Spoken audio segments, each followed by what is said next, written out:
Terima kasih Anda masih bersama kami. Saudara Polda Jatim resmi memecat dan menetapkan Aibtu LC sebagai tersangka kasus pemerkosaan seorang tahanan wanita di Polres Pacitan. Aibtu LC resmi dipecat dan ditetapkan sebagai tersangka setelah melalui proses sidang etik oleh Dit Propam Polda Jatim pada Rabu kemarin. Kabid Humas Polda Jatim menyebut Aibtu LC melakukan pelecehan seksual hingga pemerkosaan sebanyak 4 kali terhadap seorang tahanan wanita. Saat ini Aibtu LC telah dipindahkan dari tahanan khusus Divpropam ke rumah tahanan Polda Jatim untuk melanjutkan pemeriksaan oleh kriminal umum terkait kasus kekerasan seksual yang dilakukannya.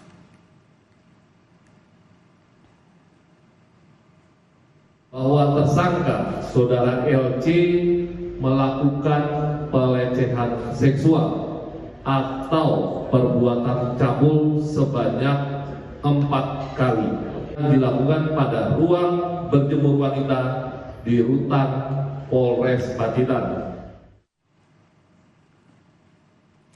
Terkait dengan kasus pemerkosaan, korban masuk tahanan Polres Pacitan setelah ditangkap dalam sebuah penggerebekan pada 27 Februari 2025. Sejak saat itu, korban menjadi salah satu tahanan di sel tahanan Polres Pacitan.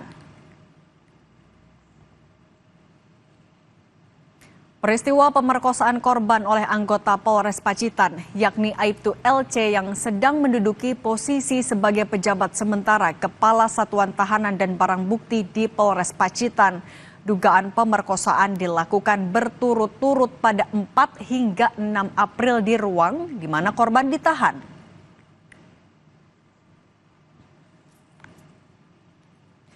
Kini proses hukum terhadap Aibtu LC telah berlangsung sekitar 1 pekan sejak laporan diterima Seksi Profesi dan Pengamanan Polres Pacitan serta Propam Polda Jawa Timur.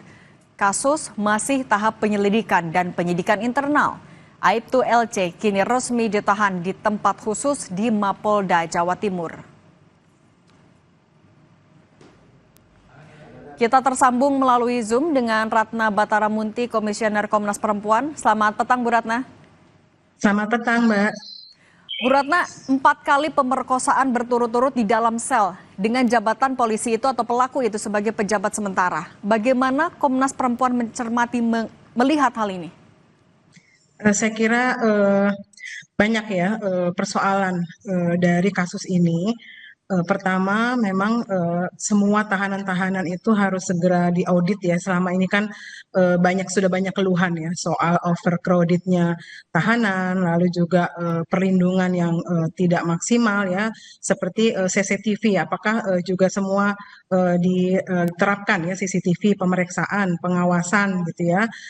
Dan ini juga dilakukan oleh orang-orang yang seharusnya dia memberikan perlindungan. Jadi saya kira tidak cukup hanya pemberhentian ya, tapi memang ditegakkan betul sanksi terhadap pelakunya ya. Kalau kita lihat di Undang-Undang Nomor 12 Tahun 2022 tentang tindak pidana kekerasan seksual, maka si pelaku ini yang dia harusnya melindungi korban, aparat atau petugas, yaitu dapat penambahan sanksi sepertiga. Jadi ini kita harus kawal ya proses penegakan hukumnya, tidak saja soal kode etiknya ya.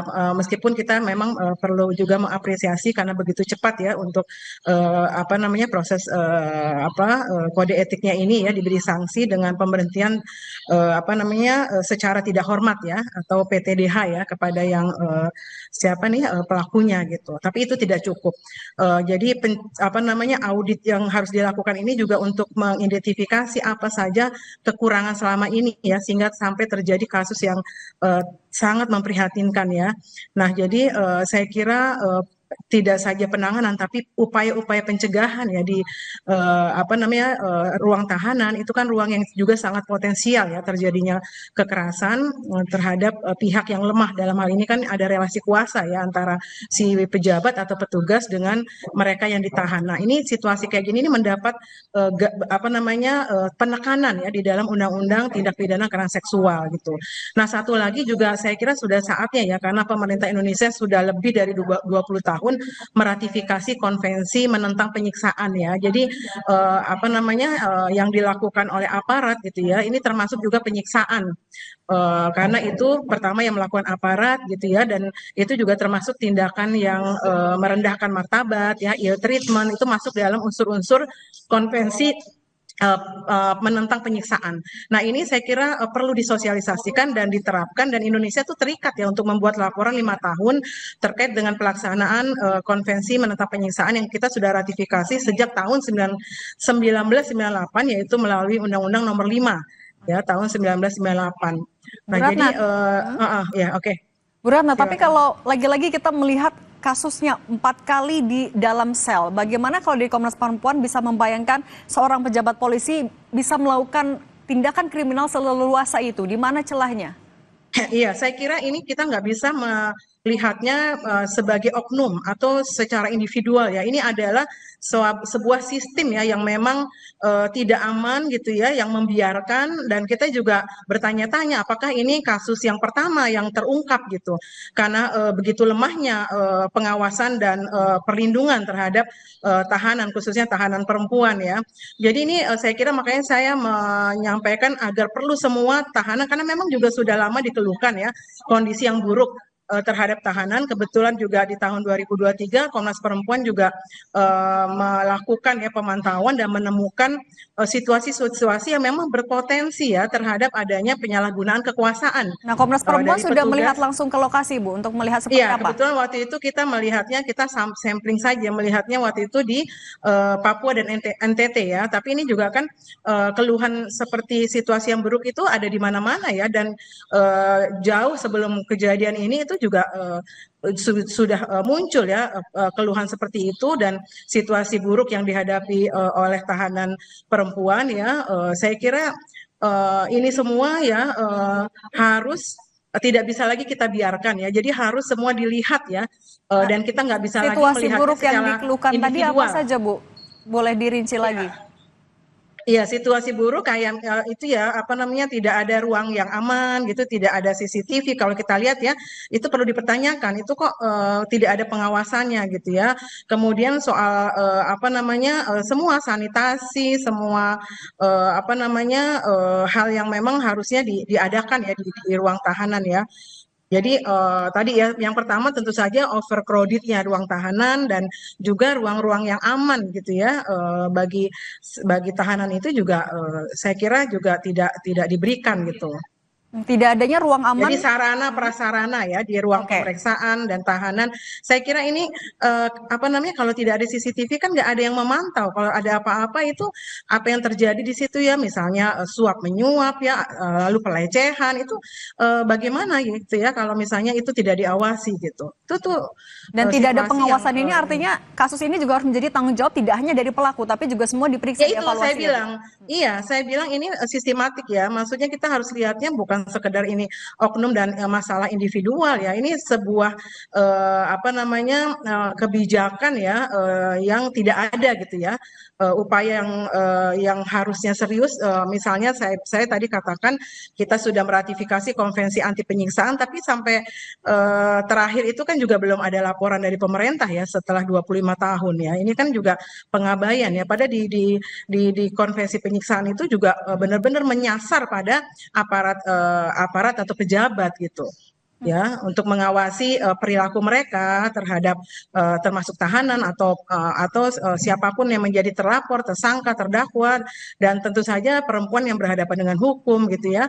Itu kan perlu itu diawasi ya. Dan di dalam konvensi itu jelas gitu ya, pelakunya terutama adalah aparat atau petugas atau pejabat negara gitu. Bu Ratna, kalau Anda meyakini ini adalah sebuah sistem, bagaimana Anda bisa memastikan kalau misalnya ada kasus-kasus yang belum terbuka ini bisa dibuka, dan bagaimana Komnas Perempuan akan memastikan jelas, ya, untuk kok bisa gitu loh, kok bisa 4 kali itu dilakukan? Itu kan betapa lemahnya perlindungan terhadap tahanan, ya kan? Oke, untuk kasus lain Bu, dan memastikan pelaku bisa dapat hukuman seberat-beratnya, apa yang dilakukan Komnas Perempuan? Iya, tegakkan Undang-Undang TPKS itu jelas di pasal 15 poin C, apabila yang melakukan kekerasan seksual itu adalah pejabat, petugas itu, dan mereka yang punya kewenangan untuk melindungi gitu ya, itu harus diperberat ya, hukumannya sepertiga ya. Jadi itu harus ditegakkan ya. Jadi selain juga hukuman terkait dengan pelanggaran kode etik, tapi tetap ya sanksi hukum menurut undang-undang yang berlaku itu tetap harus dikawal gitu. Nah, itu kita juga harus mengecek apakah dia ketika melakukan kekerasan seksual itu dalam proses mungkin pemeriksaan atau meminta pengakuan. Nah, kalau memang itu ada, itu berarti dia memang sudah melakukan penyiksaan seksual, bukan lagi pelecehan seksual. Itu sudah masuk kategori penyiksaan seksual ketika dia tadi itu ya melakukan kewenangannya itu, tapi dia menggunakan menggunakan peluang itu gitu ya untuk melakukan kekerasan seksual. Nah, Saya oke Bu Ratna. kewenangan untuk memeriksa, untuk meminta keterangan gitu ya. Nah, itu nggak bisa kita kategorikan lagi sebagai pelecehan seksual. Oke Bu Ratna, kalau untuk korbannya Ya. sendiri, bagaimana memastikan dalam kasus ini selama ditangani, perlindungan untuk korban bisa dilakukan secara benar? Ya, saya kira jelas ini si korbannya itu sudah jelas ya hak-hak atas pelindungan dan hak atas pemulihan itu ada bab khususnya ya di Undang TPKS, itu wajib negara ya dalam hal ini pemerintah yang punya tanggung jawab ya itu memberikan perlindungan gitu ya, memberikan pemulihan gitu. Nggak bisa lagi ada di situ, itu udah nggak aman gitu ya.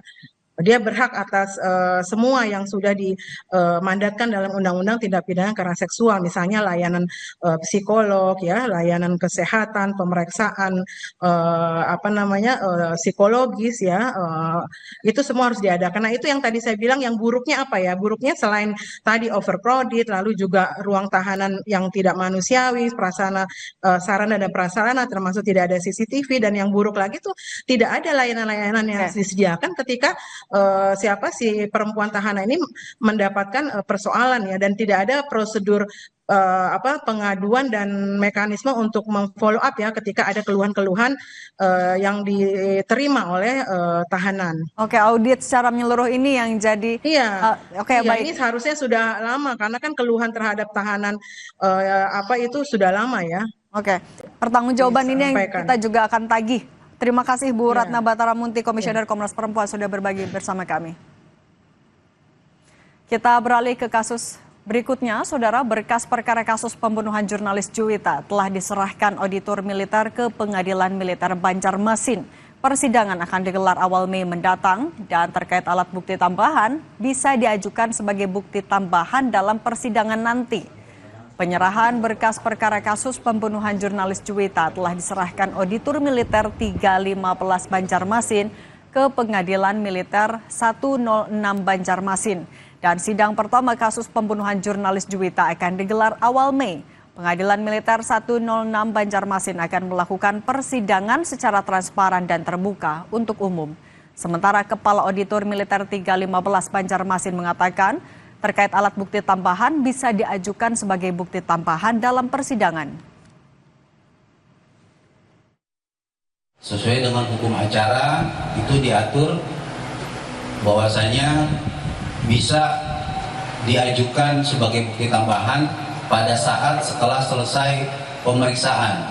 Jadi nanti dalam persidangan, dan itu diketahui oleh majelis, dan apabila dianggap oleh majelis bisa dijadikan sebagai alat bukti, itu bisa disampaikan dan bisa digunakan sebagai alat bukti baru. Motor gede milik Ridwan Kamil yang diduga terkait kasus Bank BJB telah dipindahkan ke rumah penyimpanan benda sitaan dan benda perampasan KPK.